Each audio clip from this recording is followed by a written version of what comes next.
I love Mohammad বলার কারণে কিছু যুবককে ইন্ডিয়াতে নাকি আটক করেছে।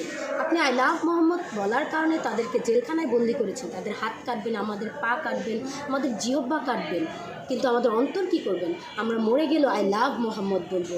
এই দুনিয়া তো 2 দিন, মরতে হবে। আজ হলেও মরবো, কাল হলেও মরবো। একটা জিনিস প্রচণ্ড ভালো লেগেছে, ইন্ডিয়ার কিছু সনাতন ধর্মের যারা ছিল তারাও একাদরে সুরে সুর মিলিয়ে বলছে আই লাভ মোহাম্মদ। এটা আমার ধর্ম, আমি আমার রাসূলকে যদি ভালো না বাসতে পারি কাকে ভালোবাসবো? মৃত্যু আজ হলেও মরবো, কাল হলেও মরবো। আমি বলবো আই লাভ মোহাম্মদ। কে কী করবেন করেন, আই লাভ মোহাম্মদ বলে মরবো। আপনি জিহ্বা কাটবেন না হাত কাটবেন, আমার অন্তর কী করবেন? অন্তর তো বলবে I love Mohammad, I love Mohammad. যদি মোহাম্মদকে ভালোবেসে থাকেন, আমার রাসূলকে ভালোবেসে থাকেন, আমাদের রাসূল, এই পৃথিবী যে না হলে সৃষ্টি হতো না, সেই মোহাম্মদকে ভালোবাসবো না তো কাকে ভালোবাসবো? সেই রাসূলের উম্মত, তার আমরা সবাই অবশ্যই একই সুরে সুর মিলিয়ে বলবো আই লাভ মোহাম্মদ।